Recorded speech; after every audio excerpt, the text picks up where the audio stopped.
ខេសួស្តីបងប្អូនអរគ្នាអញ្ចឹងដោយសារតែមេរៀនយើងអត់ទាន់បានចេញទេឥឡូវខ្ញុំធ្វើវីដេអូមួយបង្ហាញពីរបៀបក្នុងការធ្វើវីដេអូបែបកំសាន្តមួយនេះនៅក្នុង AI Google Gemini ដោយបង្កើតដោយ VEO3 ណាសម្រាប់អ្នកដែលមាន account Pro អញ្ចឹងដោយសារតែបញ្ហាបងប្អូនយើងភាគច្រើនពិបាកសារទៅសេ Pro អីចឹងទៅអញ្ចឹងឥឡូវខ្ញុំឧទាហរណ៍វីដេអូបែបនេះខ្ញុំ play មួយសាកមើលសិនណាតែក៏នៅបងសួរមួយអាហេងវាលេងបាល់ឲ្យផឹកខ្លាំងអត់បងអាហេងលេងបាល់គ្មានបានមកផែហើយបើផឹកវិញរកកន្លែងមានស្រីស្អាតនេះគឺជា prompt ដែលយើងយកមកបង្កើតនៅក្នុង Google Gemini ហ្នឹងណាតែដោយសារតែយើងមិនបាច់ទៅសេ prompt ហ្នឹងទេអញ្ចឹងខ្ញុំប្រាប់ជំហាននីមួយៗដើម្បីឲ្យផលិតបានជាវីដេអូបែបនេះជាទូទៅយើងពិបាកដែរពេលខ្លះផលិតមកវាអត់ស្អាតទេអានេះខ្ញុំផលិតលើកទី1អត់បានទេលើកទី2បានណាអញ្ចឹងជំហានទី1គឺបងប្អូនទៅ generate រូបភាពសិនអញ្ចឹងដោយសារខ្ញុំប្រើ browser មួយនេះ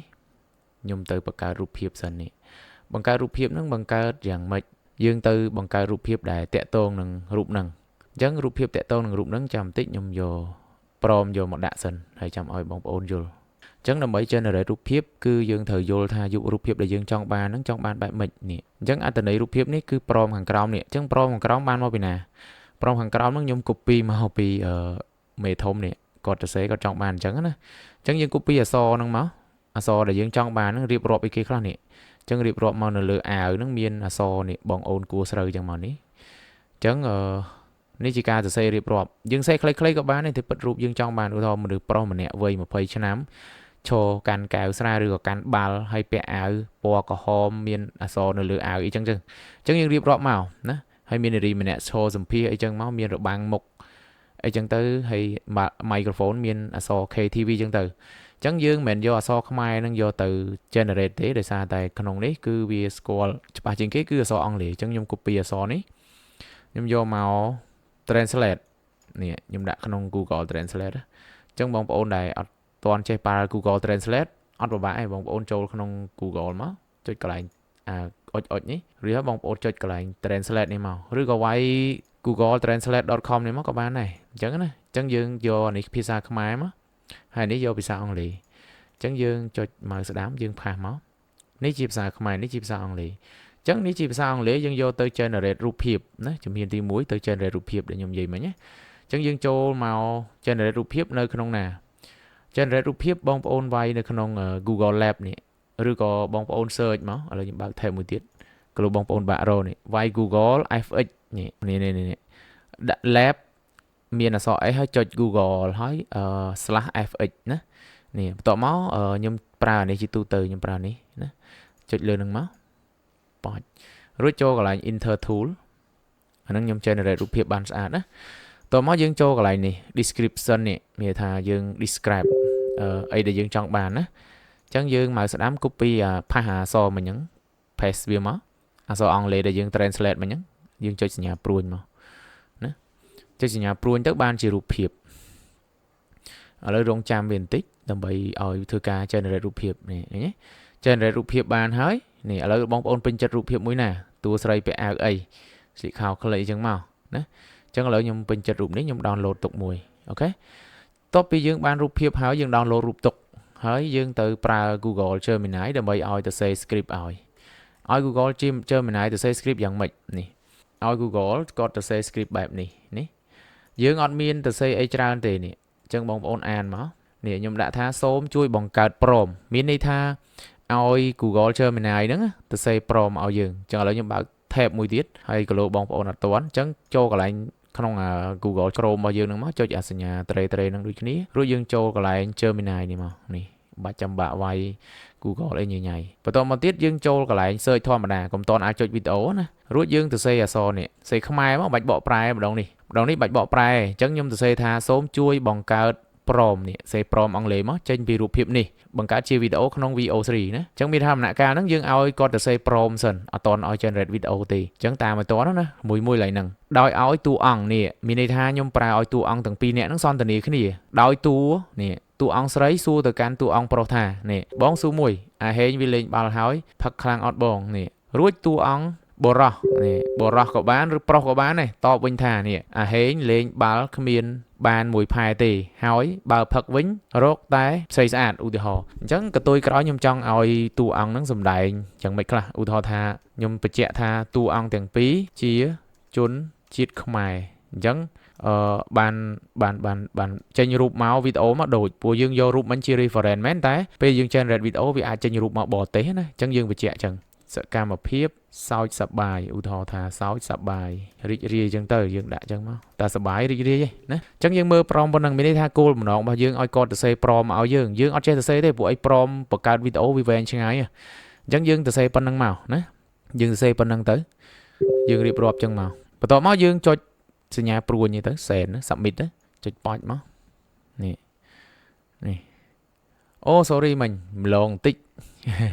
សារថ្មីខ្ញុំសុំម្ដងទៀតណាយើងដឹងយើងភ្លេចអីអត់យើងឲ្យគាត់ generate pro មែនប៉ុន្តែអត់មានតួអង្គគំរូទេអញ្ចឹងមានន័យថា generate video មកអាចចេញរូបផ្សេងអញ្ចឹងបើសិនជាចង់ឲ្យរូបដូចស្តៀងអាមិញនេះយើងត្រូវ upload រូបចូលមកស្លឹកទៀតណាហ្នឹងហើយអញ្ចឹងខ្ញុំភ្លេចកន្លែងនេះចុចសញ្ញាបូកមកចុចកន្លែង upload file រួចហើយយើងទៅរើសយករូបភាពដែលយើង download មិញនេះរូបភាពមួយនេះបន្ទាប់មកយើង copy អក្សរហ្នឹងភាសាថ្មីមកវិញមកហើយយើងផាសនៅនឹងមកនេះចុចប៉ាច់មកនេះរងចាំវាប្រហែលជា 2-3 second គឺ generate ហើយនេះអញ្ចឹងវាប្រាប់ថានេះ video VO3 នេះណាហ្នឹងហើយអញ្ចឹងឥឡូវយើងមើលវាយើងយកត្រឹមណាណានេះខ្ញុំយកត្រឹមនេះ copy យើងមិនមែន copy ទាំងអស់ណាអញ្ចឹងយើង copy ហើយយើងមើលនេះយើងមើលអក្សរនេះយើង copy ទាំងអស់ហ្នឹងមក copy មកដល់ក្រោមមកនេះឈប់ខ្ញុំអស់មើលទៀតសិន copy ទៅដល់ក្រោមណានេះអស់ប៉ុណ្ណឹងហើយអញ្ចឹងយើងមកស្ដាំ copy យើងកុំចុច copy នេះ copy នេះទាំងអស់ហើយរួចហើយយើងចូលទៅ Gemini ដដែលហើយយើង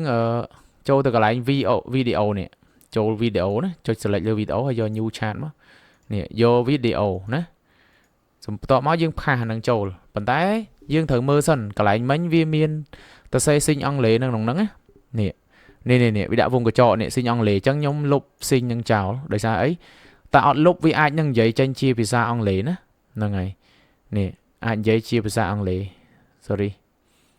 រៀងយឺតតិចដោយសារវីដេអូនេះខ្ញុំថតដោយតនហនទេអញ្ចឹងអធិស្ឋានផងខ្ញុំអត់បានកាត់តឬក៏អត់បានរៀបចំទុកទេគឺខ្ញុំថតភ្លាមតែម្ដងដោយសារតែ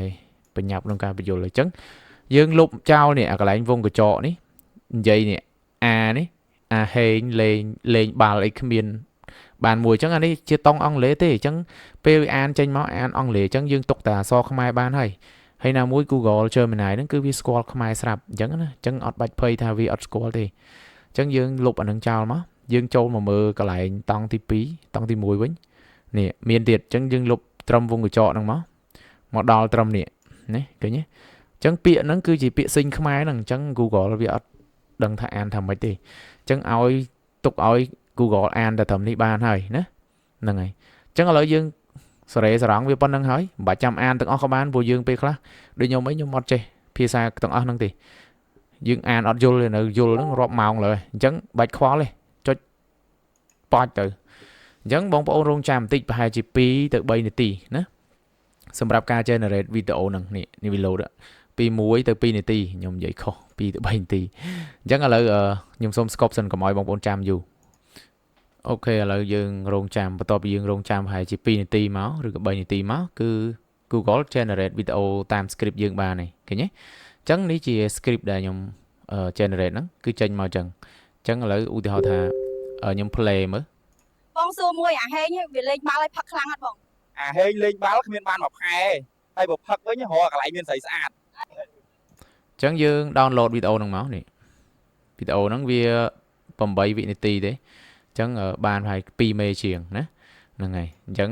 យើងអាចយកប្រើការបាននេះវីដេអូទី1ដែលខ្ញុំធ្វើនេះជាវីដេអូទី2អញ្ចឹងតាមដំណាក់កាលមួយអញ្ចឹងបងប្អូនអាចធ្វើបានអត់ធ្វើអត់បានឬក៏អត់យល់កន្លែងណាអាចសួរខ្ញុំវិញបានណាពួកអីយើងប្រើតែ AI ទេខ្ញុំអត់ទៅសេអីច្រើនទេឃើញទេទី1ខ្ញុំសង្ខេបមកវិញណាទី1យើងទៅសេព្រមរូបភាពណារូបភាពយើងទៅសេឲ្យ AI បង្កើតឲ្យនេះយើងចង់ទៅសេអីសេទៅតាមចិត្តយើងដែលយើងចង់ឲ្យ Google បង្ហាញរូបអីអញ្ចឹងយើងសាកមើលទៅណាទៅសេឲ្យយើង translate ជាភាសាអង់គ្លេសដំណាក់កាលទី1យើង copy យកទៅដាក់នៅក្នុងអីគេនេះក្នុង Google Lab របស់ Vis នេះ ខ្ញុំអានថា vis នឹងត្រូវអត់ទេអញ្ចឹងយើងឲ្យវា generate ចេញជារូបភាពមករួចយើង download រូបភាពទុកមួយបន្ទាប់មកទៀតយើងចូលទៅ Google Gemini យើងទៅសេអក្សរមួយនេះសូមជួយបង្កើត prompt ចេញពីរូបភាពមួយហ្នឹងដោយឲ្យតួអង្គហ្នឹងធ្វើម៉េចអញ្ចឹងទៅណាយើងណែនាំឲ្យ Google Gemini ហ្នឹងទៅសេ prompt ឲ្យយើងបន្ទាប់មកយើងបាន prompt នេះហើយគំរូតាមរូបភាពហ្នឹងហើយយើង copy prompt ហ្នឹងចាប់ពីកន្លែងណាទៅនេះចាប់ពីត្រង់នេះទៅនេះចាប់ពីត្រង់នេះដែលវាដាក់ថា visual នេះអញ្ចឹងដាក់ថា the video អីអញ្ចឹងនៅនេះហ្នឹងហើយរហូតដល់ចប់រួចហើយយើងលុបចេញកន្លែងអក្សរស៊ីញអង់គ្លេសខ្មែរនេះខ្មែរអង់គ្លេសនេះស៊ីញខ្មែរហ្នឹងលុបអានឹងចោលទៅហើយយើងយកទៅ generate នៅក្នុង Google Gemini យើងមកនេះដាក់ video ហ្នឹងមកណាអញ្ចឹងវីដេអូមានប៉ុណ្្នឹងមានចម្ងល់អាចសួរបានហើយអធិស្ឋានរាល់ចំណុចខ្វះខាតវីដេអូនេះគឺតន់ហន់តែម្ដងអរគុណជួបគ្នានៅមេរៀនក្រោយៗទៀត